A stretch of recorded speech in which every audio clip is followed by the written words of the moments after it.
for Britain, Christianity used to be, you didn't even really need to preach it that much because it was just so suffused into our culture. And I think you could make an argument, a kind of post-Christian argument, and Tom Holland does this in his book quite well, that in many ways, implicitly, Christianity is actually still very operative in our thinking, but often in ways that aren't understood very well and which aren't very solid and which are constantly mutating and which are kind of heretical, I would say as well.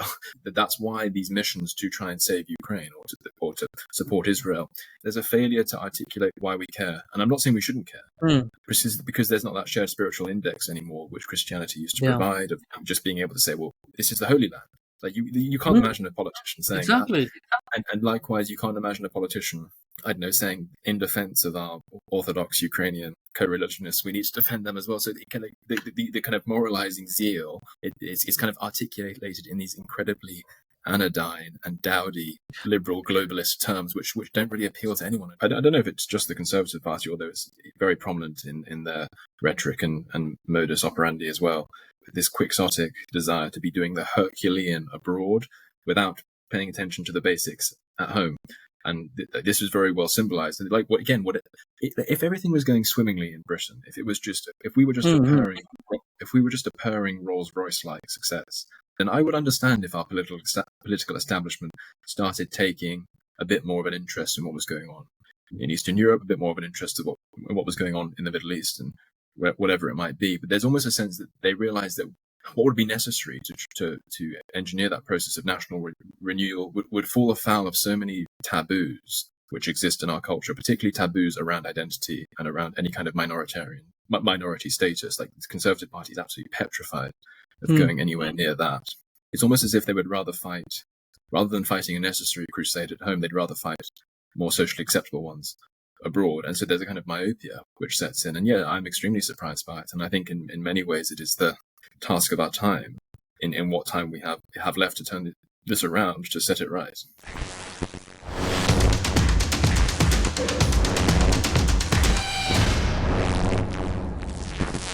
Hello there, everyone. Welcome to the World of Momos podcast. And today's segment of Reflections and Reactions, we have Harrison Pitt with us. Harrison Pitt is the senior editor of the European Conservative, a really good publication. You should all go check it out. I'll put the link in the description and above here as well if you are watching on YouTube. And he's also the host of Deprogrammed with the New Culture Forum, which is also a very good podcast because I appeared on it. Prior to Manosphere, they had nothing to do with it. Nobody even knew about it. It was virtually non-existent. And today we're going to talk a bit about what's happening in the conservative space, not in the political side, but also the political conservative side, but actually the social conservative side as well. And we will touch also upon the Manosphere, the drugs of Manosphere, what is driving people over there as well. But before we start, I would also like to ask you to go on my Substack and subscribe. I've not done this before. I've not advertised myself ever. This is the first time I'm doing it. So apart from liking, subscribing, and sharing this podcast, also go on my Substack and do the same if you want to. So, hi, Harrison. How are you? I'm very well, man. It's good to be with you. So, what is happening in the conservative space? Now, we've seen this move now, because what I see is a lot of communist elements that are fighting against the conservatives, and the conservatives, like within the political sphere, right? And within the deeper elements of it, and the conservatives not fighting back in appropriate way because they are unknowing of themselves in a way. And we have seen this with Sam Melia, where this guy has been arrested and now sentenced to 2 years in prison for putting out stickers which, not knowing the entire characteristic of Sam Melia himself. I don't know him from Adam, so I don't know him, but from the stickers that he was putting out, it would be the same stickers that I might put out as well in support of my white colleagues, right? So It should be I said don't that understand why he has been pursued so heavily, mm, and there hasn't been a reaction in support of him. this is true. The first thing to be said is that I would say, so I looked into the stickers in some detail.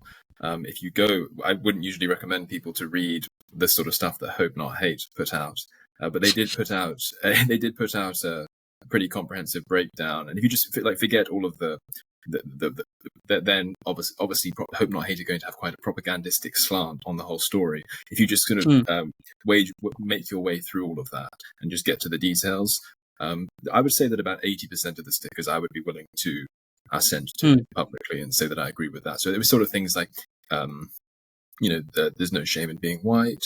White British people are going to be a minority in their homeland by 2066. Asylum seekers coming here should not be trusted. What is it? They seek conquest, not refuge. These sorts of things. And there were one or two which, rather unfortunately, made the problem all about Jews, which is something which you can often encounter on more paranoid sections of the right. So there were some stickers which said things like small hats, big problems, and stop letting Jews stop letting Jews come after your free speech, that sort of thing.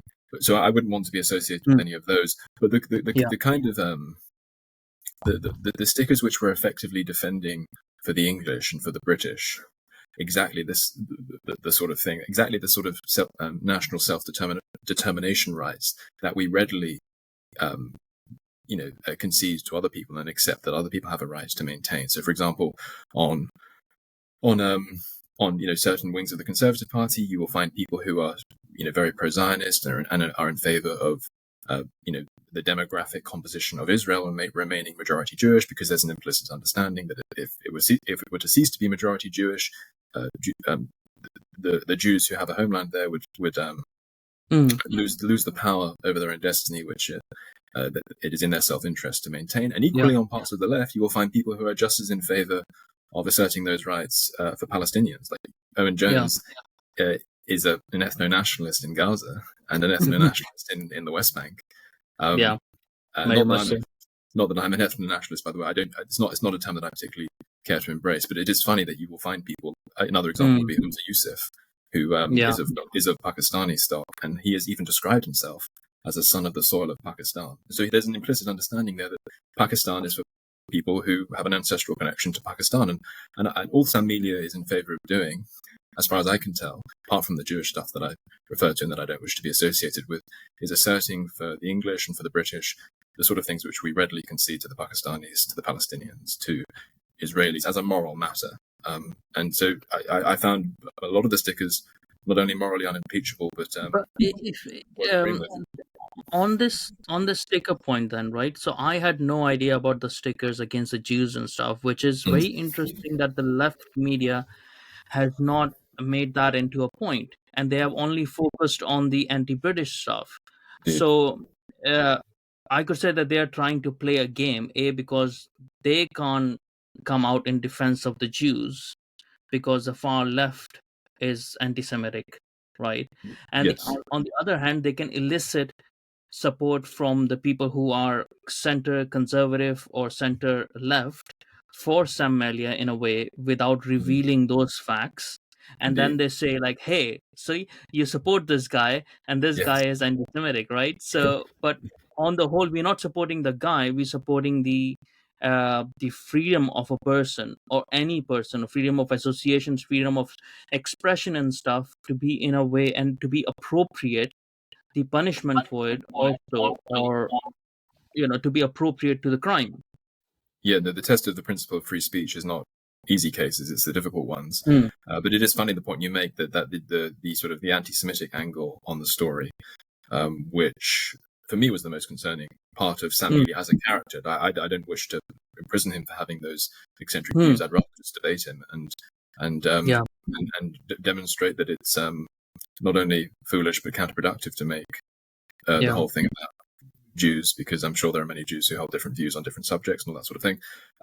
So it's much better to debate these people, and we can get into why free speech is such an important principle in a moment, perhaps. But you're right; they didn't cover that side of the story. Maybe they didn't want too many people in Tower Hamlets to warm to Sam Melia if they knew those facts about him. I don't know, But this is true. The angle was much more. The focus was much more on him being some kind of white supremacist. Whereas for me, by that logic, we would have to say that Humza Yousaf is a Pakistani supremacist. We would have to say that Owen Jones, oddly enough, given some of his lifestyle habits, is a sort of Palestinian supremacist, and we'd have to I say think Owen Jones is like at this point just a stupidity supremacist. it So most potentially, yes, it's the supreme value in his yeah, index of values. I mean, is he that. doesn't even understand the simple fact of Palestine itself is a Greek name, right? Because there's no per sound in Arabic. Right? It's you can even understand that there's no per sound in Arabic. Yeah. They have to say bur, right? That's why the Arabs and as well as the Pakistanis and other people, they say Palestine. They don't say Palestine because there is no per sound, right? In Pakistan there is a per sound. That's why it's Pakistan. But even Arabs call Pakistan Pakistan because they don't have a per sound, right? So how can you say that Palestine is the place of the Arabs when even the name itself is not Arabic, but actually comes from Greek time? But when the Ottoman Empire was in control of the territory, this is just a question to you. I don't know the answer to this. I mean, obviously Turkish is different from Arabic. Maybe they do have a P sound. But what did they used to call Palestine? Because obviously it was a region of the Ottoman Empire. It was never. No, it was Syria. For them, it was Syria, right? And I think so. It was Syria, Palestine, or something like that. They but I think so. Even the Turkish during that time, they used to consider that area as for the Jews because the Jews were living in that area. Yeah, well, there were steady flows of immigration of Jews into that territory from the late 19th century onwards, and my understanding is that it's actually interesting when you read articles in newspapers about that region, that volatile region in the world in the immediate post-war period. So whether we're talking 48 or whether we're talking 67, 73, even up until 79, I think like most people would frame it as the Arabs versus the Jews. It was framed in ethnic terms, and rather than in national terms, Israel, Palestine. Whereas I think it was really the achievement of Yasser Arafat, as I understand it, to try and communicate to people that it wasn't, and whatever we think of this case is secondary, but it wasn't just, it's not the case that you have a small minority of Jews within a whole sea of Arabs, and therefore our natural sympathy with the underdog kicks in, and it becomes liable for us to. It becomes tempting for us to say, well, we're obviously going to support the minority in that sea, in that Arab sea, which completely enshrouds it. Yasser Arafat's his real legacy, I suppose, was to try and reframe the question around this small group of Palestinians against a small group of Jews living in the same region. So he did shift the dialogue a bit on that. I'm not too sure about on that because Yasser Arafat was also an outspoken anti-Semitic, anti-Semite, and he was also a Marxist, and that's why he created a huge number of problems with the Arabs. But he did make that into a smaller question, like you said, about for Palestinians versus the Israelis. But Palestinians, it wasn't Palestinians versus the Israelis that he did. He did Palestinians versus the Zionist Jews. Yeah, true. Right, because they would not recognize Israel as a state in that sense, right? And he came, and as all good communists, he came under the cloak of peace, right? But his agenda was not peace, right? Because we associated the doves with him and the the Greek thing of peace and stuff like that with him, because that's how he was portrayed. But it was just a political move for him. Of course, and I wasn't meaning that was not meant as an apologia for Yasser Arafat, but I think it is really his. I think it is a testament to his influence on the way we discuss this question. That in all newspaper columns now about this issue, and this has been the case probably since the mid '80s and until however, now. like for centuries, it was always a religious matter. Of course. On Jerusalem itself, it was a matter of Jerusalem for Christians, Jews, and Muslims. And this is why I don't want to take sides as such, right? On this matter. I know one of the sides which is very filled with hate and ethnically motivated, not even ethnically, religiously motivated, and that is the side of the Palestinian Muslims, right? So I know that is an evil that if it's allowed, it will be the 7th of October multiplied by hundreds of times that will happen. Mhm. And they will also have no remorse for it as well, which is even more worrying, right? It's not that Indeed. the fact that there's some people who are committing those crimes, it's that the other people around do not have remorse for it because they consider the Jews as subhuman, right? Indeed. But not the same, but on a level, there are sentiments on the other side as well of Jews against these people, and that's because they've been fighting for so long. So Mhm. prolonged conflict within two types of people, they start creating these dehumanization myths against each other, because otherwise um, they cannot compartmentalize their humanity, and they Indeed. cannot survive as humans. They have to do it on some level. That's why it's sort of like we the only point that I take on it is that Jerusalem should not be lost as a Mhm. Western idol, as a Western symbol. As a place of as a place of immense significance in our Mhm. in our civilization, and I do think it is possible to hold. I think everything you say is right about the sort of spirals of mutual demonization, and I agree with you. It's much worse on the Palestinian side, although there are plenty of Mm. ultra-Zionist headbangers as well who Yeah. hold pretty contemptible views about Palestinians, and but it's less mainstreamed than it is in Mm. Palestine, where it's sort of taught from kindergarten onwards Mm. as a sort of and it's sort of glorified to be Hamas makes a fetish of Jew murder, and whatever people think of Benjamin Netanyahu's government, he doesn't make a fetish of murdering Palestinians. But No, in any case, and he's an I think it's intelligent possible. person as well. I think it's possible to hold um, disinterested moral perspectives. I mean, Mm. disinterested, not uninterested, but like sort of impartial, Yeah. objective Yeah. moral perspectives on this and to debate the issue.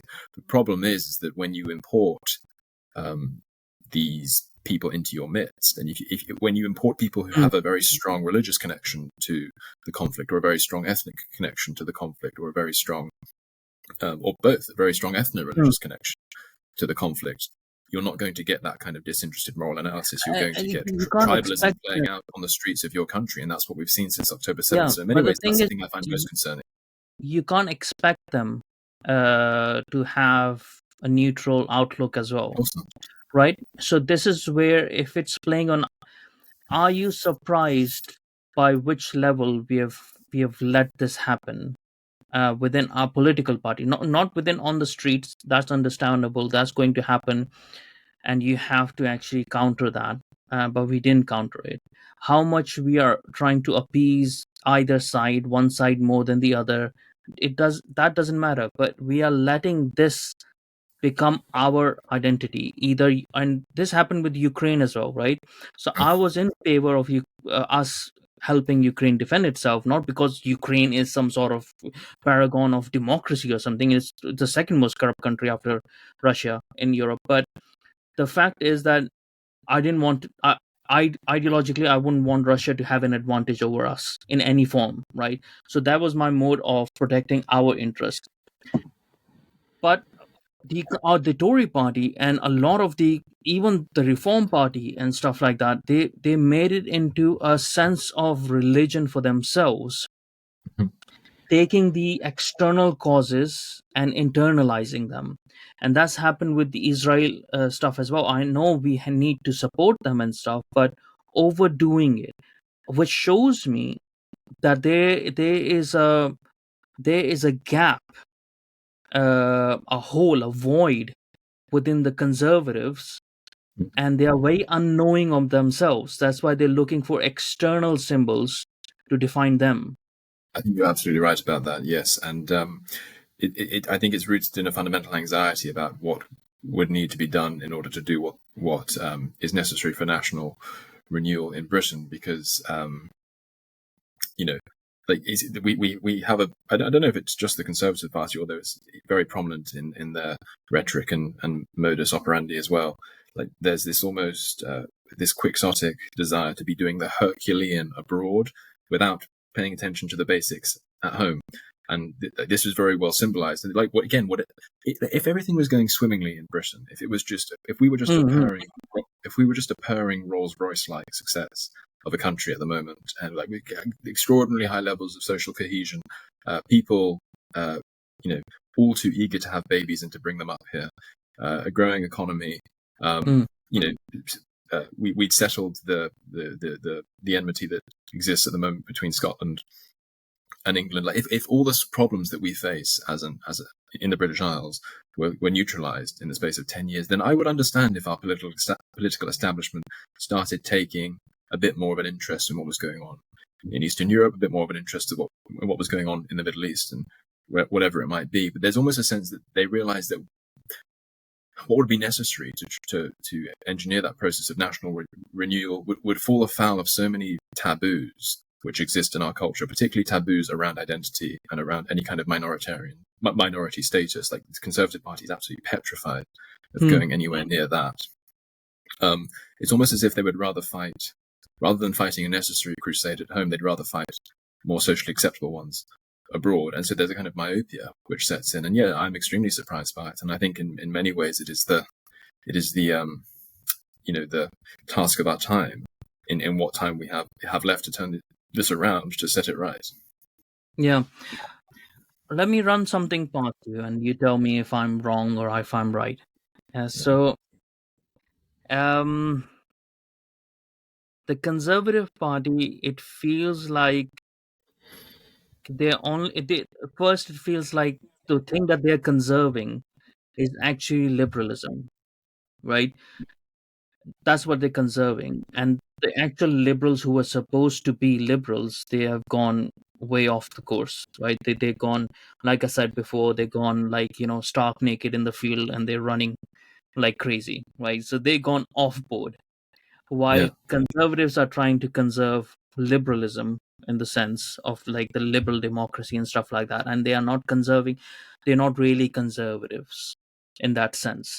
They're actually liberals who want to remain liberals, which is fine, but don't call yourself conservatives then, right? So they're actually liberal Democrats in a way, I definitely agree with that. Agree with that. A lot of them would feel much more at home in the Liberal Democrat Party. Yeah. The only reason why I hesitate slightly on the Liberal tag is that like, my background is in philosophy, particularly political philosophy, and as I don't need to tell you, but it just sort of is worth stressing under the circumstances that liberalism is one of the most heterogeneous terms in the political lexicon. I mean, there are so many different forms of it, and like, good luck. I mean, it would be difficult to unite John Locke with John Stuart Mill, difficult to unite Hayek with Ronald Dworkin, difficult to unite Joseph Raz with what's he called? John Rawls. Like, so there are so many figures who hold to different sets of principles which go by the name liberal, that I would have to know what you mean when you say that the Conservative Party is conserving liberalism. I'm open to agreeing with you, but I'd need to hear whatever. Like, it doesn't have to be a particular whatever branch of liberalism. Is to each their own.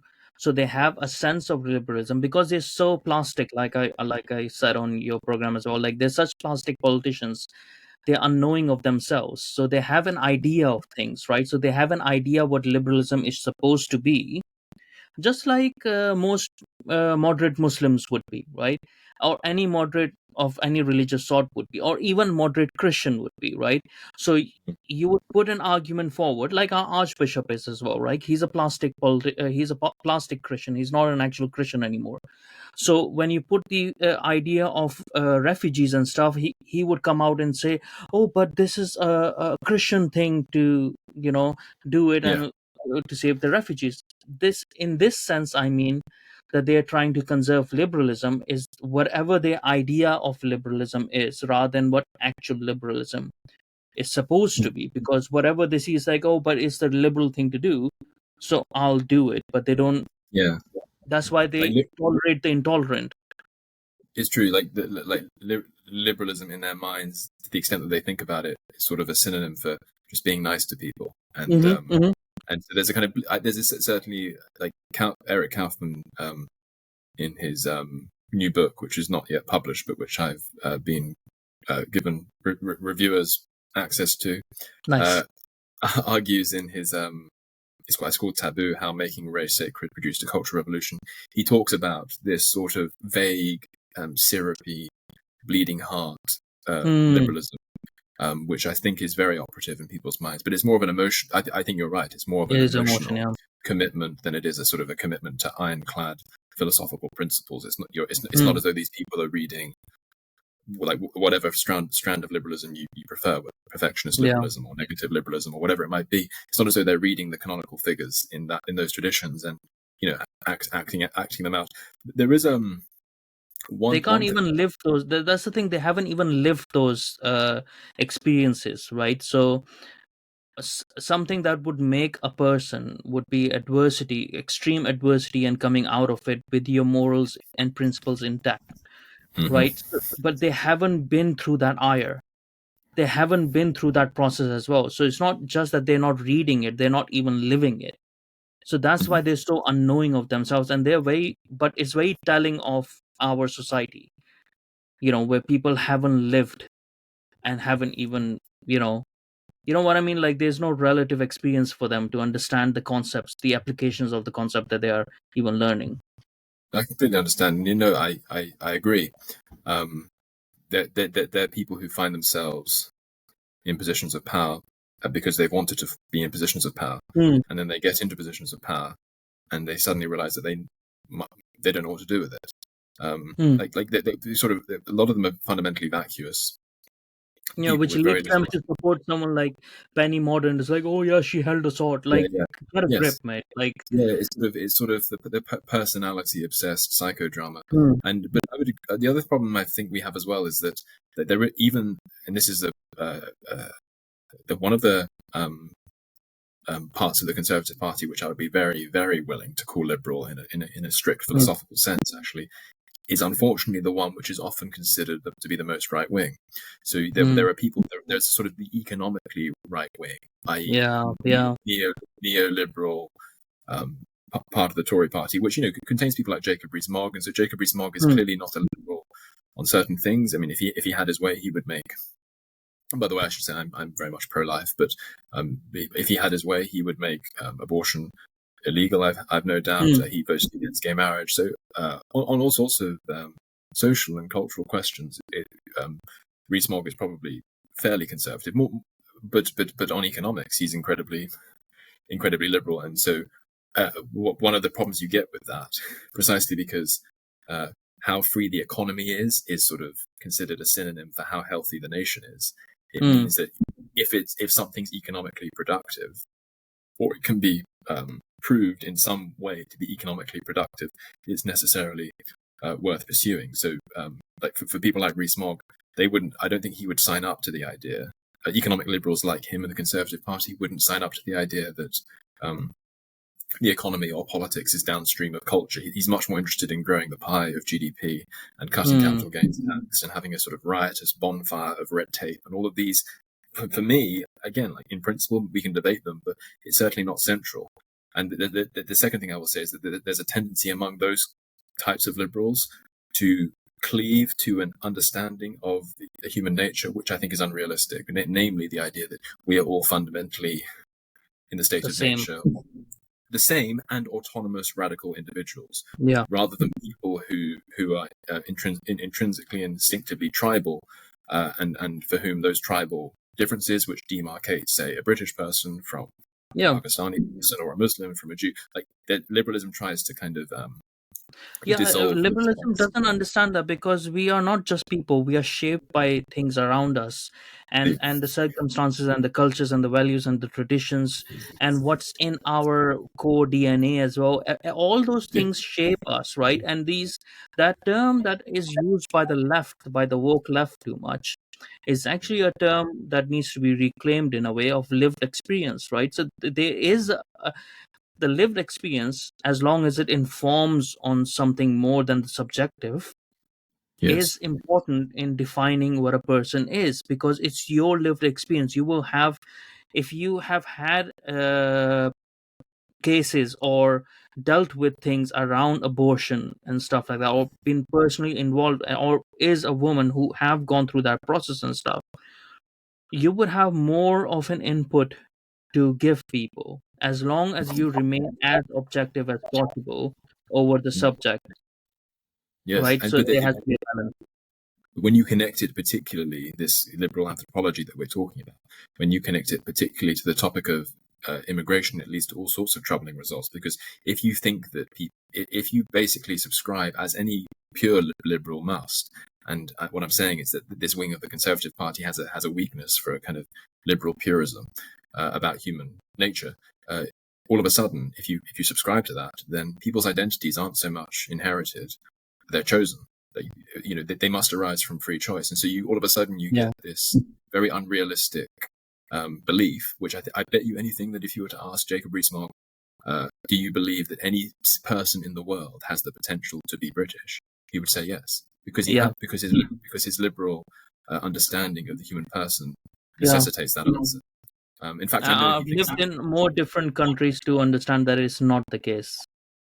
Yes, indeed. But exactly, it tends to be one way as well. But there tends to be there's this sort of, again, it stems from the belief that identities are fundamentally chosen rather than inherited, and so like everything that you're talking about, lived experiences, the weight of your ancestry, the weight of your tribe, the weight of your religious, your early religious experiences in life, like all of these things which clearly go a very long way to forming the individual. They can just work well so long as there's enough will. So long as there's enough free will, I mean, those things can be repudiated.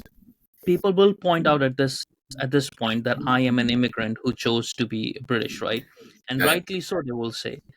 But I didn't just got this idea in my head that I want to be British. There's a lot of things around it. It was my life experiences and my pre-assimilation to British, or my disposition, that led me to assimilate to Britain, and or to find similarities with it.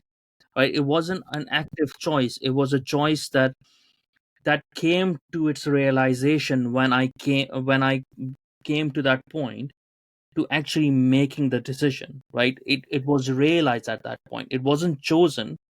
It was as if, like, a lot of things build up to that point and you realize it, and then you make that decision. It's not as if I woke up one day and I said I'm a woman, right? That is the downstream of liberal thought. That means that you can choose your identity. Indeed. But the other thing, you're right that it is possible for someone who is not. It's a difficult philosophical question, but I do believe that it is possible for someone who is not born into a setup that their ancestors built, nevertheless, through a process of acculturation, a process of education, a process of having the disposition to do so, and this is all the things you're describing that preceded your choice. You're saying that it wasn't just sort of empty, vacuous whim that made you think, oh, I'm British. But so that's true. But the other problem with liberalism is, and it goes back to the thing that you said, is that it assumes everyone is the same. In other words, it assumes that everyone has an equal capacity to pull off that very difficult. I mean, it's not a small thing to go to opt out of a group in which all of your prior ancestral history is bound up. You're disconnecting your heritage. Yeah, it's a big thing to do. Cutting the cord, Yeah, and what I think liberalism does, and one of the problems with it, is that it forces the existential burden of individualism onto humanity as a mass, when really it's only a minority of people who are able to take up that burden. And it has to be a minority of people. If we had a majority of people who are able to do what I have done, we would not have nations, right? And we would not even have differences in people and stuff, like, because people can actually change, right? And the liberal idea will actually be realized when anyone can choose their identity, if that was in majority. So it doesn't, like, the reason why we have had tribes for over, like, so many forms of tribes which became nations and stuff, is because it's based on our on multitude of things, which is not choice, right? 99% of it is not choice. Only 1% of it is choice and mostly that choice is whether I want to remain with the tribe or not, right? So it's so many inherent thing that happens with it. But when we say all people are the same, all people might be the same in that sense that they also don't have a choice to their ethnicity and stuff like that, right? And But that I doesn't mean agree. they have equal scenarios. Indeed, no, and this is of course the key point. Presumably, you would also concede, Mo, that if every single person in Britain, like despite the fact that you have, so to speak, opted out of one identity and voluntarily and through a process of acculturation entered another, and that there are many ways in which you are. I mean, I've met you in person. There are many ways in which you do have British mannerisms and British characteristics. It's very very evident. But presumably you would concede too that if everyone in Britain were to fit your ethnic profile, Britain would, like, you wouldn't yet, because in order for that process of acculturation to happen, there needs to be a group, namely Yes, the that's British, what I'm trying to say. Yeah, which already exists yeah, and which can drive that process of assimilation. It doesn't happen yeah, naturally. Like, it's not possible for you to assimilate into something if the yeah, people who are the guardians of that culture and the ancestral and exactly. the heirs to that culture no longer Well, who am exist. I So assimilating into then? exactly, If there's nothing to assimilate into. Yeah, and this Indeed, is what's happening in Britain, right? This is what disturbs me with the British conservative social conservatism as well as Britain itself, right?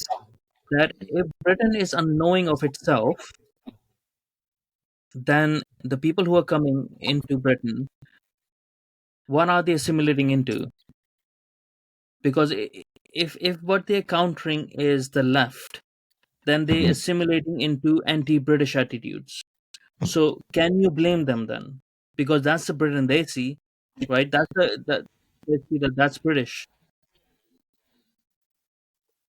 people as a whole, only in general, but my own view is that it's not even necessary to have that moralistic woke elite telling them to hate Britain, for them at any rate to be indifferent to Britain. Like that, for me, it's not so much a question of do they hate Britain, do they have active hostility to Britain, these new arrivals, these new immigrants. It's a question of can I trust them to be as stalwart a guardian of British culture, British institutions, all of the wonderful things that my ancestors have built for me and my fellow people. Can I trust these people to be as loyal and as stalwart guardians of that as I feel instinctively disposed to do? That's the primary question. But I agree with you that if all we're doing with our immigrant populations, the ones that we are taking at a staggering rate, net immigration currently running at 750,000 a year or so, 1.2 million gross.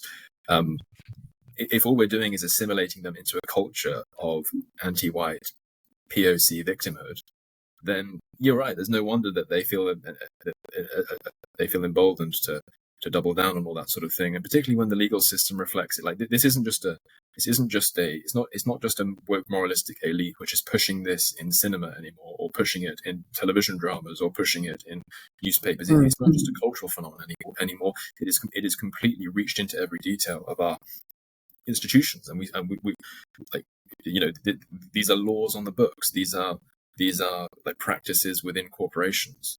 Very much so. Very much so. And there's a bit of a delay. That's why I'm stopping every now and then because I It's can okay. hear myself sometimes. No worries. So there's a bit of a thing within that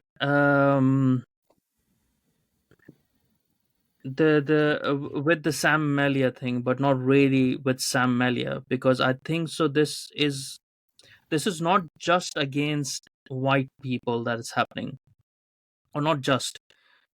It's actually very specific. It's against white men. It's white British men that are the target, right? And people have to realize this. Now, they might say, oh, it's conspiracy and stuff like that. But we have to be unafraid of calling out the many variations of communism when it comes out. This commie behavior is very, very common. This Marxist behavior that's in there. So the way is to subvert a culture from within, right? And you have to take out the strongest element in that culture, right? The strongest element in the culture of Britain, or in the nation of Britain, is the white working class men and the white men who are the the fighting men, sort of speak, right? So over the years, what I can notice is there has been a concentrated effort to. This is where we're going to go into Manosphere as well. There has been a concentrated effort into declining the affirmation of masculinity, Hmm. but specifically in white men, is not discouraged as much when it comes out in black men or in other ethnicities, right? It's Hmm. mainly with white people, right? Very targeted. And any crimes, anything that is taken against them is more punished. Like the Liverpool court that has recently put in jail these people who went against the refugee center and stuff. There was Uh, some right. in They Knowsley, in Yes, Knowsley, so yeah. they have been reprimanded a lot stronger than other people would have, because they displayed this protective instinct. Mhm. Doesn't matter if the actions were right or wrong, but it has to be noticed that it is consistently discouraged. Now, it's not just a lot of people, I think, do these things unknowingly, because people are not everyone reads into the things that motivates them or the things that guides them, right? So there's the case within feminism where some sort of resentment and stuff leads them to not want white men who could be like their in their class, who could overcome them, right? And then there's the Marxist geeky sort of people who would not want the male masculine stereotype beating them down, so to speak, when they try to pull their commie stuff on them, right? So there's a lot of elements. And then there would be Islamists who also want that down, because they are the ones who would be the defenders of the nation, Mm.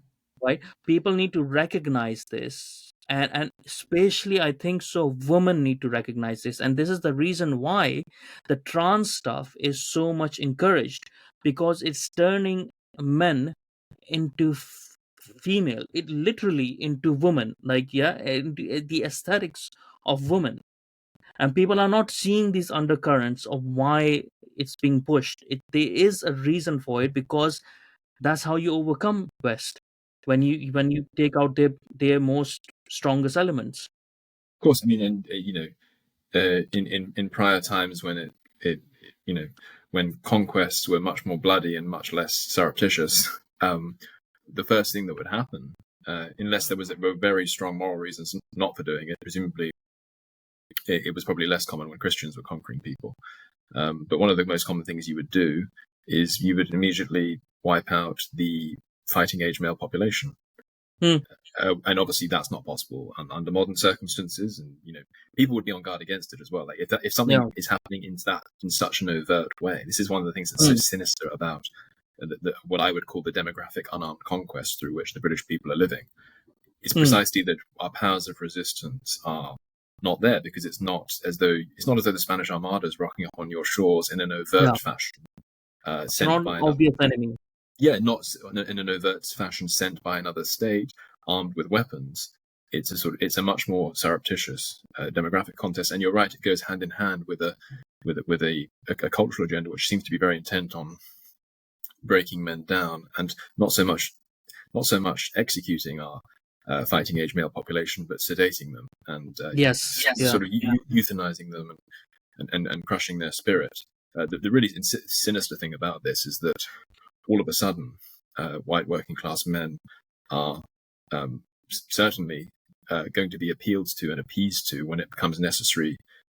Well, hopefully this won't Yeah. happen, but you will hear people openly talking about the need for conscription in Yeah. Ukraine, the idea Exactly. of sending British armed support. So, like the only thing that the white working class population of Britain seems to be good for is sort of fighting wars on behalf of a kind of globalist liberalism, or whatever you want to call it.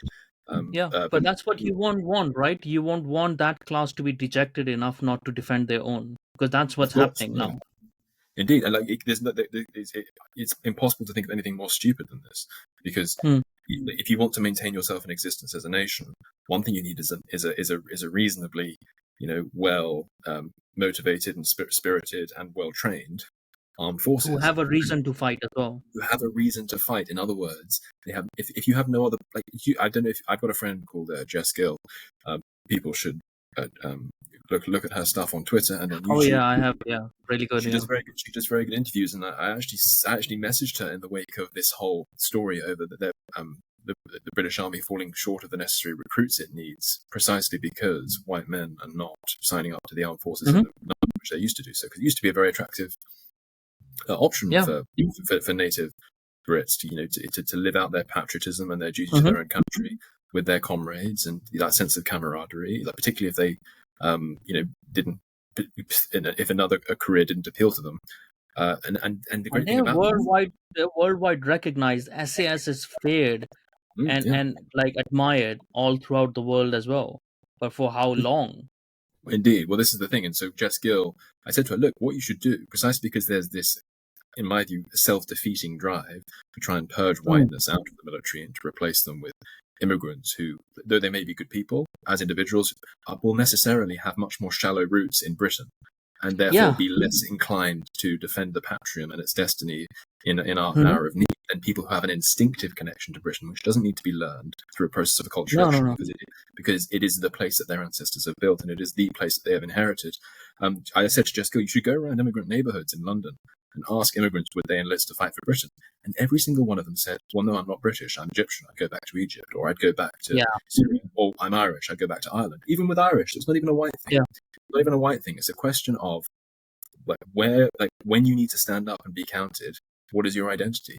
And understandably, I don't blame them. For most immigrants, this is a perfectly humane observation. For most immigrants into Britain, their primary pole of allegiance is to their ancestral homeland. And we wouldn't have expected J.R.R. Tolkien, because he was born in the Orange Free State, to feel like an Afrikaans, let alone a Bantu. And we wouldn't have expected Rudyard Kipling, born in India, to think of himself as a Hindustani. So it's perfectly consistent with being humane to people of other cultures to recognize that in most cases there will be exceptions, but in most cases their primary pole of allegiance will be to the majority of the cases, their ancestral homeland. It won't be to Britain. So the self-defeating thing of trying to purge your armed forces of the very people upon which they rely most to be effective and spirited, and trying to recruit effectively foreign mercenaries. When has that ever gone wrong? I mean, and it's a fact that is precisely not learned, which informs you how much instinctive it is for someone of a nation to fight for it. It is not learned. 99.9% of it is not learned, is inherent. That's why I say a national identity is a disposition rather than a learned cultural thing. And it would be very rare cases, my case or a lot of other people's cases, where there is a lot of similarities come to a point of making a choice when it makes it easier to make that choice and be, if not as instinctive to protect or defend a nation, but same willingness to do it, at least. Absolutely. Right? How many adolescent sons need to be taught to defend their mothers if they're attacked in the street? Exactly. None. But what we're doing now, we are developing abusive mothers, right? This is what's happening, and then we are abusing the sons so much to the point where the sons are going to stop defending their mother, and people need to recognize this, how dangerous this is, how dangerous it is what we're doing.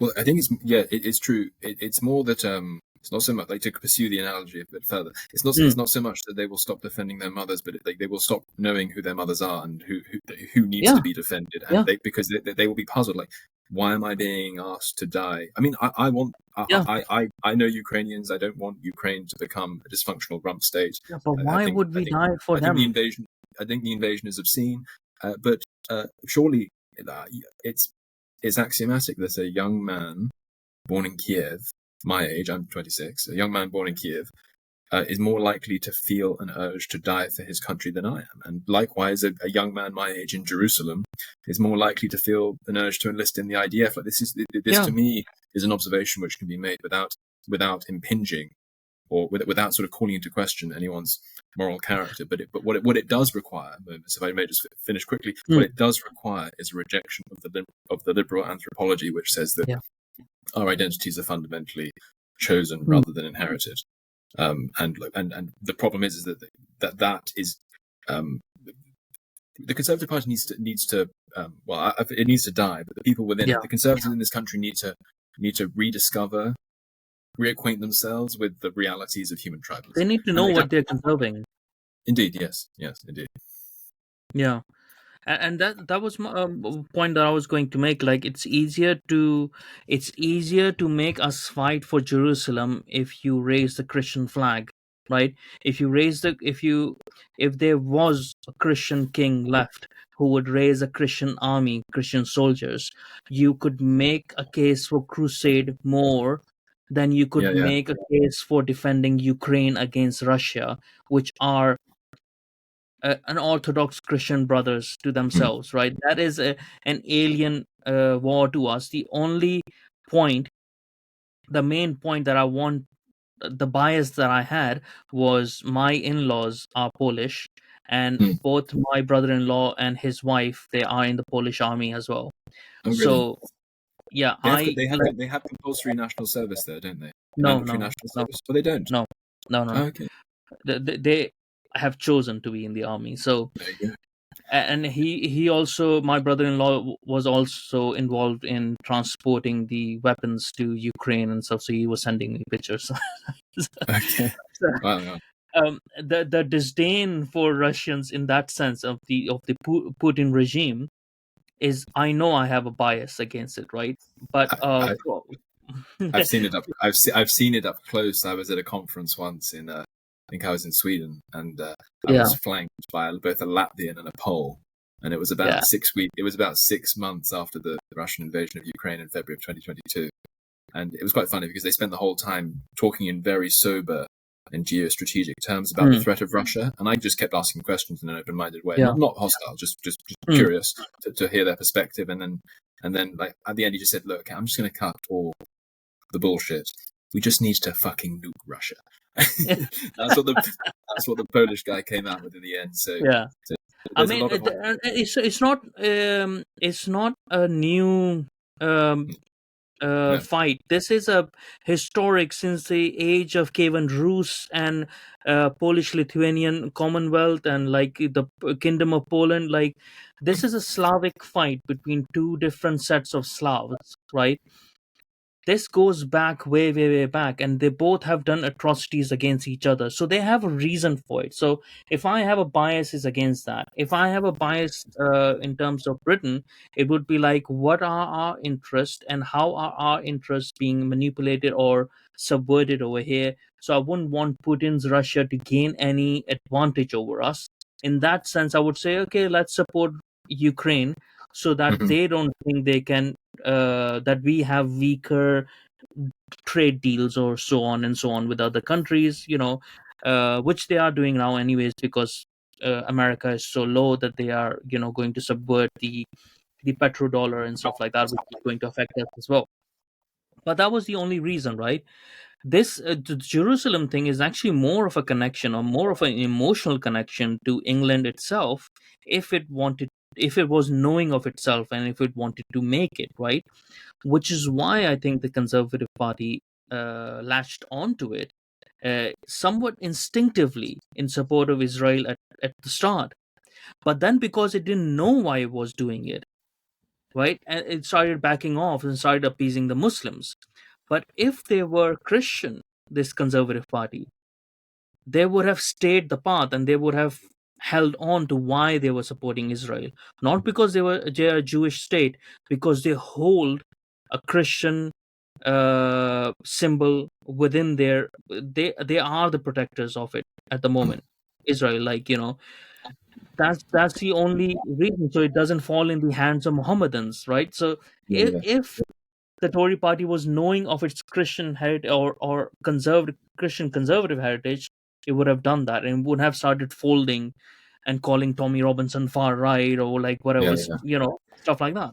It's interesting because I think you're right. Like what I think we're saying here, that there are basically two facets to national identity. There's kind of a shared sense of heritage and a shared sense of history, over which ideas, an ancestral connection to something, over which ideas can differ. I mean, for example, like whether I like it or not. I mean, I probably would have been more on the Cavalier side in the Civil War than on the Roundhead side of things. Whether I like it or not, it was my country's civil war, and I am as implicated in Cromwell as I am in Charles I. I mean, these were just important figures in my history, and whatever I think about them, that is my history. So there's that sense of shared heritage over which ideas can differ, but there's also like an index of spiritual values and ideals. And of course, for Britain,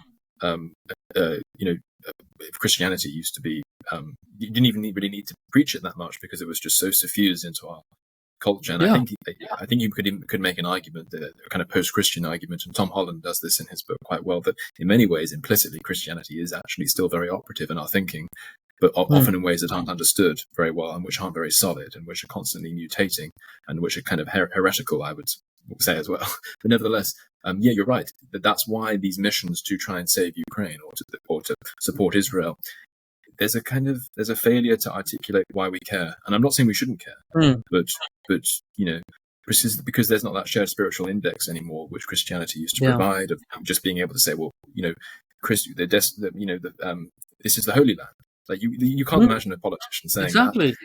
And likewise, you can't imagine a politician, I don't know, saying that we, in defense of our Orthodox Ukrainian sort of co-religionists, we need to defend them as well. So the kind of moralizing zeal of being pro-Israel or being pro-Ukraine, which I am in certain ways as a moral matter, it's kind of articulated in these incredibly anodyne and dowdy liberal globalist terms, which don't really appeal to anyone and don't really appeal to the human spirit. See the difference on the Polish side, right? Because I've seen it with my own eyes over 13 years. They will stand for Israel not on the basis of Israel, even though they have had issues with the Jews within Israel trying to claim reparations from Poland for their lands and stuff, and they had frosty communications with each other over this, right? Because Poland doesn't want to give the money because it doesn't believe it owes them the money, which they have, whatever legitimate reasons they have. But they will stand for Israel on just one basis, on the basis of Jerusalem and raising the Christian army, right? And all of their protest, if you see their protest in support of Israel, has had that tone to it. You could sense it, that there's a tone of very Christian outlook of why they're supporting it and why they know, because they fought Turks more than anyone else in Europe, right? They know why they fight the Muslims, the Islamist, and so on, right? Which is just a derivation of same Islam, the same fight that we've been having for 1400 years since the inception of Islam. They are very aware of it. And a national renewal in Britain, if we're lucky enough to have one, will have to recover that sense, which is so axiomatic to other people in the world, like both that we are something, and we deserve to continue being something, and we stand for certain things, and we don't stand for others, and but we have that's something which we have lost in Britain, which is why the cause of all of this, in many ways, the cause of the ideological fashions and deliriums of the hour, they're all fundamentally rooted in a spiritual malaise, a kind of a loss of identity and a loss of moral purpose, which needs to be recovered. And the Conservative Party is not the political vehicle that's going to do that. No, and it's very sad. We are recording this on the 21st of March because I'm going to probably release it in 2 or so weeks. That today, what Reform Party has done is again a very concerning, because Hope Not Hate had come out against Boer from who was standing for Swindon, right? From the Lotus Eaters. Hope Not Hate came out against him. They did a propaganda and stuff like that, and it seems like that the Reform Party has dropped him as their candidate. So they have folded against this communist agenda, against Boer, portraying him as some far right, whatever. And Reform Party folded. And I see that as like, well, we lost then. There is no conservative front which is sane enough to hold what it knows, which is not leaning too much on ethno-nationalism.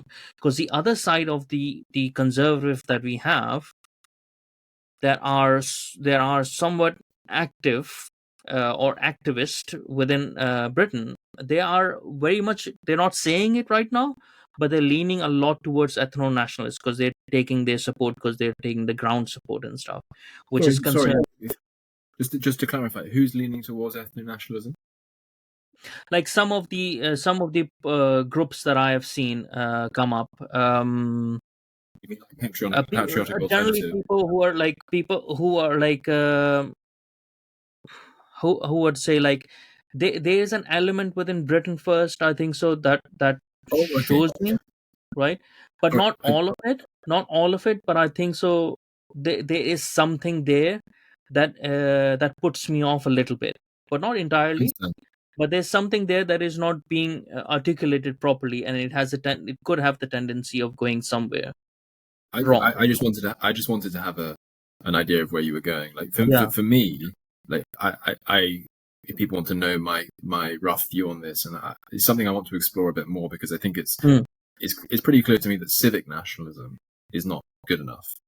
No, because all that civic nationalism does is say that the meaning of like belonging to Britain is fundamental, or wherever it might be, belonging to Britain or France or Germany or wherever, is fundamentally a question of values.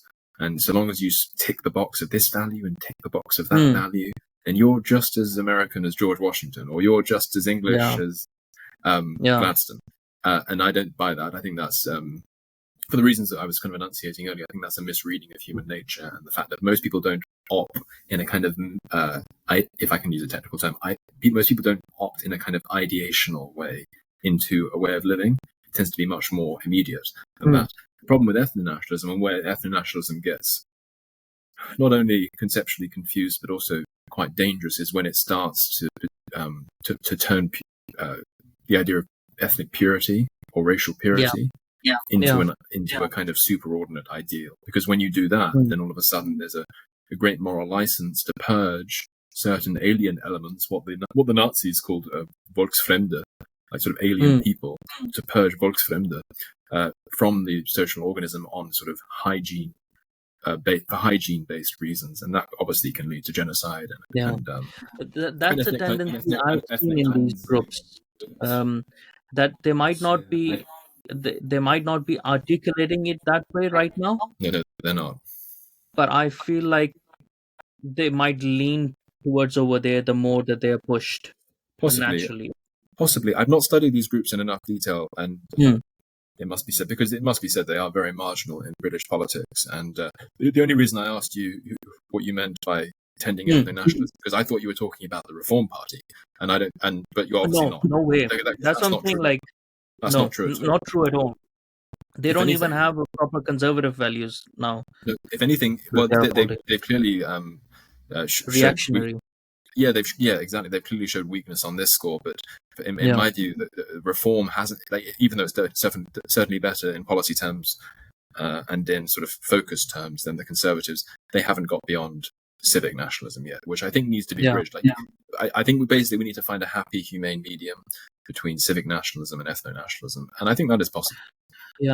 I see that within SDP. I don't know what your views are of SDP. I'm a friend and supporter of its leader, William Clouston, who's one of the loveliest men you'll ever meet. Very intelligent. I'm a member of SDP. That's why I asked. Oh, are you? There you go. Well, he's very intelligent and funnily enough, I'm a member of a lot of different parties as well, and this is why I was supporting Britain First as well. So before people get the idea that I'm against Britain First or something, I'm actually a member of them as well, along with different other parties, because I want to support parties that are putting an alternative point of view. Understood. Yeah. No, right? I like the SDP. I like the SDP a lot. I am. I certainly think that economic questions are not the question of our age, and as such, the fact that I differ with William Clouston on some economic It's a matters, long-term project. yeah, it doesn't bother me at all. Like, I'm much more focused on preserving Britain as a cultural entity and sort of securing self-determination rights for its poor peoples. I'm much more in favour of. I care much more about that than I do about sort of mercantilism versus sort of competitive advantage on free trade. And I have some differences with Clouston and with the SDP prospectus on economics, but it's so secondary at the moment that I'm completely in favour of making common cause with them wherever necessary. I mean, this is the thing I have, because this is why I was supporting various different parties, Britain First and a Reform Party as well as SDP, as well as Heritage, UKIP. Like, I support all of them because I want an alternative voice. So I don't have and I also want to know what's happening within the parties to understand like where their thoughts are going, right? And remember when we were on your deprogram, and I said, when Evans was asking, and I said, Evan is my co-host. Evan is my co-host, we should say. Yeah. And he asked me about the Germany thing, and I said I don't see them as a successful one, even though he said they're economically successful, right? So this is actually what I meant. I don't care about economy. It doesn't matter if you're a rich country, if you're unknowing of yourself. What is the point of being a country then? But you just a center of commerce then, like, Exactly. Like, like airports are rich in opportunities for consumption and spending and making money. If you want to set up a stall in the soulless wing of Heathrow, selling whatever, but no one would feel at home there. Yeah. Are we going to quickly turn towards the Manosphere for the yes. Yeah, for the last half an hour, because it's taken more than an hour. That's what usually happens. I just I don't know when to stop. The Manosphere problem, right? So I've read what you've written on it, and it's really good. Against because the Tate brothers are sort of like the drivers of it, and sort of like they depict it very well within what they put out, right? Because they are likable enough amongst certain people. They are manly men, right? They are more masculine aesthetically as well. They are successful, so they put out these things, and that's what makes them convincing. That's why they're the most dangerous and the most effective elements within the Manosphere. But I found the same things that you've written as well, and I'm very glad because you're a decade younger than me, so more than a decade younger than me, I think so. So it's good for me to know that a younger person is not falling for these people for the Manosphere, because a lot of young men are falling for it, and I fear for their future perspective because it ruins their perspective in life, right? So this idea that I was before the Manosphere, there was always a Manosphere. There was always this sort of element of people, right? And I had this sort of mentality probably from the age of 18 to 21, right? And I grew out of it as I grew out of Islam as well, which is very funny comparison because they both lend to themselves. Islam is very much of a Manosphere religion, which is why Tate has gone towards it as well, because it's a very materialistic sort of religion anyways, very much geared towards the men getting what they want, like, and domination over women, sort of a thing, which is what it comes out as well. Like, there's a lot of people who are incels, who are weak, who are don't have moral convictions, um are not willing to sacrifice and stuff like that, which gather towards that, because they are also the people who are converting to Islam, because in Islam they don't have to work as a man, and they will still get their rewards because the religion provides it, right? Religion demands it. um what I fear with the younger people is the loss of soul. Is the hyper focus on materialistic outcomes, a materialistic outlook on life, thinking that because thinking that success equates to the possessions that you accumulate. The accumulation of possessions is basically success, which it is not. The accumulation of good memories, good relations, good communal values, good service to your community and to your nation. The accumulation of these sort of things, Mhm. good displays of virtue, good inhabiting good virtues and display of good virtues, accumulation of these things are what makes successful man success. The loss of that is what I fear in men, because they also think, they also have this idea that, oh, I have to become someone and then I will get a woman, right? Mhm. Because they will get a woman, right? And I had somewhat this idea when because the Islam has that sort of mentality that it gives you as well, or might not be Islam, might just be the cultural thing where I was.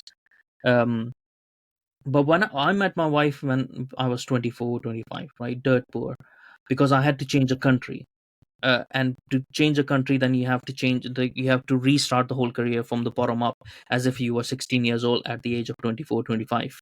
So it's a hard task to do that, especially when you're coming from a country where things are not recognized, what you have done over there and doesn't translate over here, right? And I got together with her, and I'm still with her. We're still together. We're still as much as in love as we were 13 years ago, when we got together, right? And we both were dirt poor, right? But it didn't matter to us, and we have grown. We have helped each other become better human beings through our experiences, through our interactions and stuff. The value of that is going away in people who go more towards the manosphere, who are going towards like, uh, the body count and stuff matters more to them. Oh, how many bitches I've been with. Is like, are you 16, 17 years old? You need to grow up, you know. So do you fear that as well in the young, because you're obviously a lot closer to the younger generation than I am, so. Yes. No, I suppose I do fear that. Uh, one advantage is that, well, what one advantage is that it's only a particular kind of person who can truly live that out. I mean, I think part of the reason why people are so, I don't want to be too disparaging, but you referred earlier to people who, in many cases, rightly feel very marginalized and feel very, Mm, men who feel very marginalized, who feel very unsuccessful in terms of their relations with women. And you get a sense that the reason why they're so invested in people like Tate and people like Myron Gaines and people like Justin Waller is because there's this kind of thrill at living vicariously through yeah, their exploits. And so, but which is a bad thing. Like, that's not a habit that I would want to cultivate in people. I would, like, if I was had a friend who was feeling tempted by the manosphere and not necessarily going to behave like them, because it's only a certain kind of person who can do that, but nevertheless was sort of resentful inside and wanted to live vicariously through those exploits. I would sort of tell them to look into other much more sort of nourishing influences which are also available online. And Jordan Peterson, well, I suppose, would stand out exactly. as the best example of this. Like, he went to school with his now wife, and they've been married for very many decades, and Mm, that's not possible if you're only thinking within manosphere terms, because for me, to my mind, the real problem with the Manosphere isn't particularly anything that they say as such. I mean, a lot of what they say is inoffensive, and a lot of what they say is, I believe, a necessary corrective to the feminization that we were talking about earlier. Like, go to the gym, do some weights, like, make something of yourself, like, take on the burdens of an adventurous, high octane life. There's nothing wrong with that. There's nothing wrong with those. And what they've done is they've very successfully destigmatized certain masculine drives which do exist. The only problem is that that's all they've done. They've just destigmatized those drives. What they haven't done is ordered those drives to something higher, which is what I think. Which is what I think that the real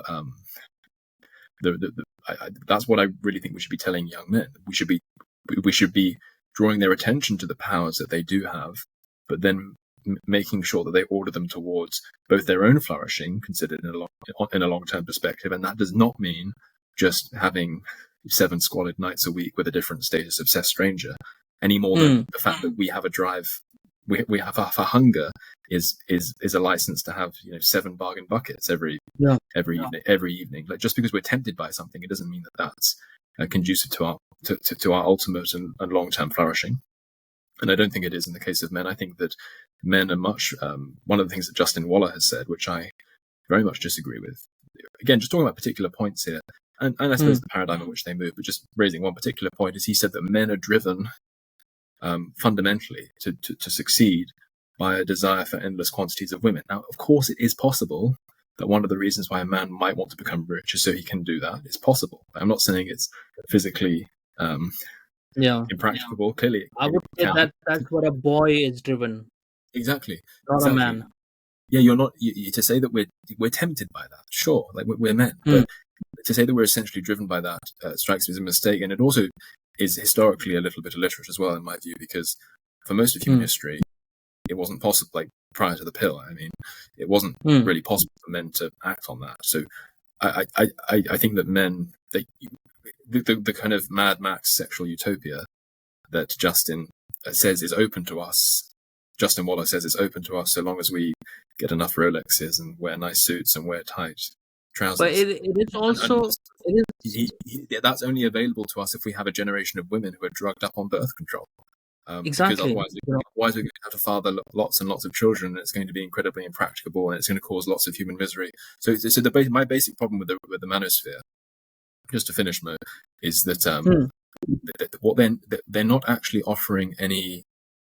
They're not presenting a counter-revolution to the very immiserating sexual revolution through which Western society has gone. At best, all they're doing is offering a kind of loveless how-to guide on how to navigate this messy world. And I think that we shouldn't make do with the messy world. I think we should try to reacquaint ourselves. I mean, that's a higher call. That's a higher calling.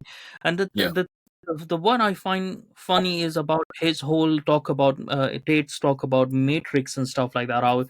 But you're telling men how to become a part of the matrix rather than to defeat the matrix, right? So there's so much contradiction in what they say, and you have to ask them: are you willing to father a daughter that would be as promiscuous with your student hustlers? Yes, that's a great point.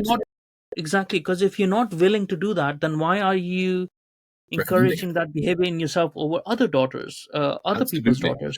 One of the most, and again, I think that sometimes these gentlemen come out with very, not only correct, but sometimes quite heartwarming statements. And one of them that Tate is quite, because I did quite a bit of research for this. Like, if in many ways, my piece, which was called "The End of Love," and you can read it at the European Conservative, it was a way of getting them out of my system and just trying to comprehensively talk about them. And because I don't want to write about it again, but when I was doing research on it, I came across a very touching clip, which I actually didn't have time to mention in the piece, but a very touching clip where Andrew Tate was talking about his grandmother's 75th birthday party, or 80th birthday, or something like that. And he was saying exactly the kind of things that I would want to say. He was saying, and guess what? No one was. She was surrounded by two generations of people who would not exist without her. She had sort of like 32 children and grandchildren, or something like that. Yeah. And Andrew Tate says, he says, no one was asking how many Gucci bags she had. No one was asking how many times she'd been to Dubai. No one was asking how many times she'd ridden in a Bugatti. But there was an understanding that she had done something valuable and that she had lived a life in accordance with virtue and in accordance with meaning. And the same question you ask about his daughter, like, how many of those women are there going to be? Like, how many Andrew Tates are there going to be in a world where every woman is like his grandmother? Yeah, exactly. You're admiring something, but you're not aspiring to it. Indeed, you know. And so there's a bit of contradiction here, and so they can say good things, but the kind of the overwhelming emphasis of their message, I suppose, is fundamentally cynical, because it's not directed.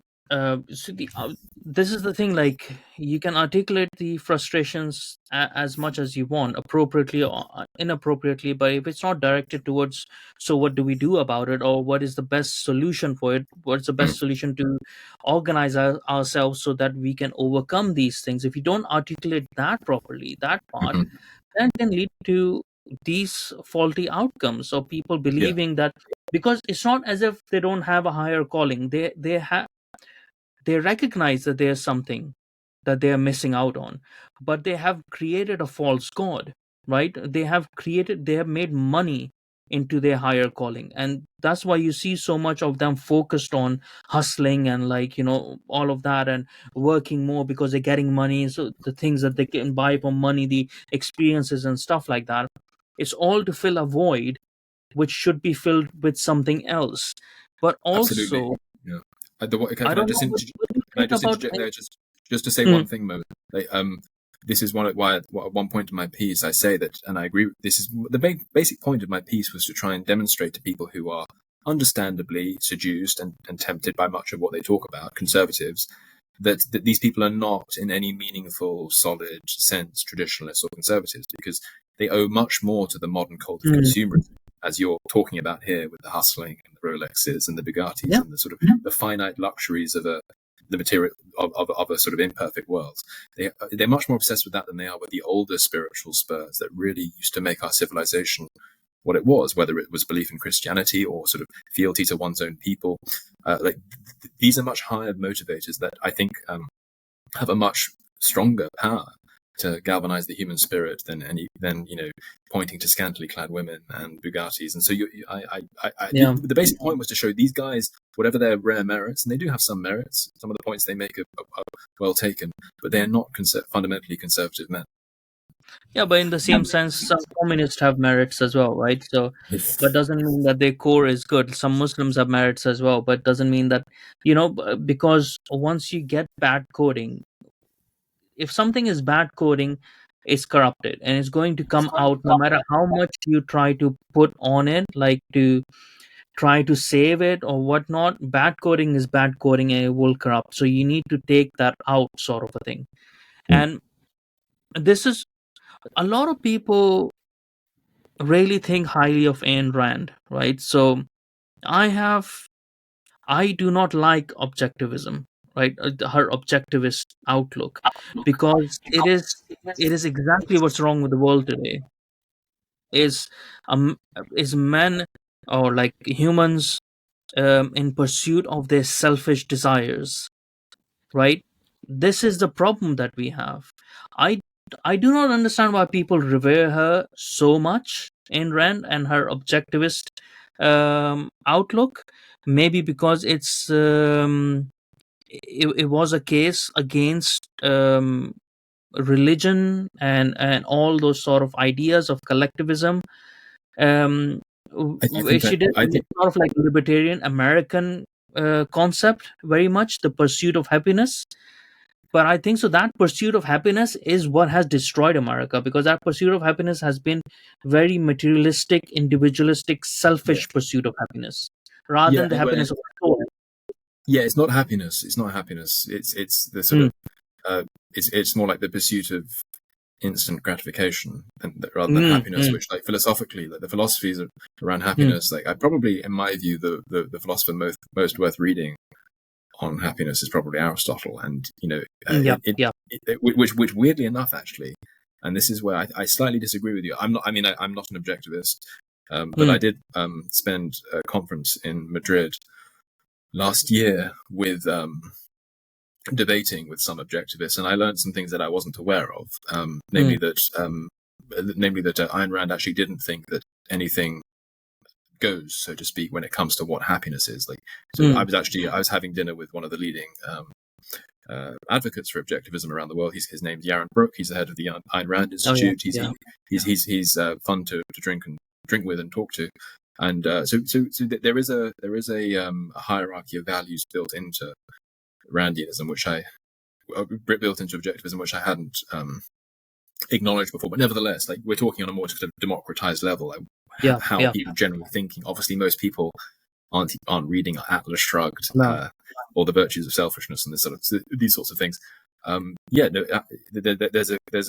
a matter of direction as well. The problem that I have with it is not as if she probably had, like, she had hierarchy of virtues and how, like, differences of it. Not everything goes in achieving happiness and so on and so on. But what is the direction, right? What is your main motive? The main motive is self, right? This is the self-interest. Yes, that is what I have a problem with. I agree. So the fundamental substance that determines value is the individual himself, and that is an understanding of what value is, which runs contrary to the one which you find in Plato and Aristotle and also in St. Augustine and Aquinas, and in fact most of the sort of classical and medieval tradition of philosophy. The idea that sort of happiness is, we are our own measures of what happiness amounts to, which couldn't be further from, like, the truth. Is but yes, I definitely think that, like, unwittingly, probably there is a bit of a debt to Ayn Rand in the Manosphere, which I actually write about a little bit in my piece. But I think it's inadvertent. I don't think it's direct influence. No, I don't think so. They have direct influence of anyone, because I don't think so. They have read anyone or anything. I think so. They are these groups, and all of these groups and stuff. Even the communist and the Marxist group, they are reactionary groups to their situations, to their circumstances and stuff. They're not deep thinkers. A lot of them are surface thinkers, right? And this is where we have the problems, where surface thinkers start leading the thought movements, right? Because there's no substance underneath it. Then, but we'll end on this, right? So we're both in disagreement about Manosphere, anyways, because it leads men to negative outcomes. Their focus is, they won't be happy in the long term, basically, the actual meaning of happiness. And not just that, the societies will not be happy, which is the more of a concern. The communities are going to fall down, and it's up to us men. We are not just the providers and protectors of individuals. We are the providers, protectors, and the organizers of societies, right? So this is something that we need to recognize as men. No matter how much they come after patriarchy and whatever, this has always been the case. There's a reason for it, because we can't just protect our wives unless everything around us caters and holds that protection, so that every individual within it is protected, right? So this is why I have a problem with self-interest, because too much self-interest opens you up to your interest, which is not going to be in yourself, like, once you attack. The self, like the one of the tendencies of liberalism is, and, well, any kind of selfism, let's call it selfism. One of the tendencies of any kind of selfism, but I think it is there in certain traditions of liberalism, not all traditions of liberalism, but in some traditions of liberalism, is for the individual to stand upon century of scaffolding, and then to say, "Look at me, I'm flying." To sort of to take all of the credit themselves, and, like, all you need to see, like in order to realize the hubris of this, all you need to do is to point to the fertility rates in societies which are furthest advanced on the liberal project. And I don't think it's an accident that the only country in the first world, which has a fertility rate above replacement levels is Israel, where people, yes, there are certain individual freedoms you enjoy in Israel. Just go to Tel Aviv, you'll see that. But there's more to life. They live with the weight of history. They live with the weight of history and heritage. And there's more to being an Israeli than the satisfaction of desire. Family matters, nation matters, and indeed God matters as well. And so it's a society. This is something that I've admired about Jewish people always, that people say that, they care about is money and blah blah blah. The stereotypes that it's like, no, they care about family and community and their connection with it far more than anything. And it's also consistent with spending a lot on bar mitzvahs. But yes, yeah. And what I see, so you're a Christian, right? Yes. So I'm very sympathetic to Christianity because I'm very much culturally Christian, and my in-laws are Catholics, so you're going to get that eventually. I see it like it's not just Christianity, but I see all the problems that we have are actually the fight against the most pernicious of evils, the actual evils, which is the evil of self. And all of this, where the Satan most attacks humans, right? If we think about in those theological terms, although I'm not qualified to think about that, but still, is the devil strikes you at your heart, right? That's where it's most effective, not in its actual apparition as the Satan and your fight against that apparition, but actually in your heart, subverting you, right? So all that we see of these problems that we have, when it comes to Marxism, when it comes to different strands of Marxism, whatever, and these problems within Manosphere, these problems within the liberal rot that there is, letting people, demonizing your own people, and on and on, these stuff like that, because there's a gap, and there's a fight that we have to fight, and that fight is more internal, and it's not just each person, it's Britain as well. That's why I've been calling for a cultural movement more than a political movement, because the culture movement does a reflection on this internal evil that is eating us, this internal rot that is eating us. Without fixing this rot, we will never, we cannot overcome anything. And that's what I see even from a Christian perspective, because it has affected our churches as well, right? So it has affected our priests and our churches and everyone. They have the devil in their heart as well, in those biblical terms. And for me, I see that as the most strongest, as the most prominent of a Christian biblical fight as we can have, is to fight the devil in our hearts. What does Milton Satan say? He says, "Better to reign in hell than to serve in heaven," that encapsulates the hubris of our civilization, which thinks that it can do without God. Right there, and to oppose that, you have Saint Augustine in the first pages of the Confessions, where he says, "Thou made us for thyself, O Lord, and our hearts are restless until they find their rest in thee." And I think that we need to sort of tag away from Milton Satan, tempting though he is. He's the most compelling character in that whole drama, which is what William Blake very cleverly said about it. But the temptation is sort of is nothing compared to the disaster that awaits if we answer that call. Because it's not just in Christianity, right? It's in all mythology as well.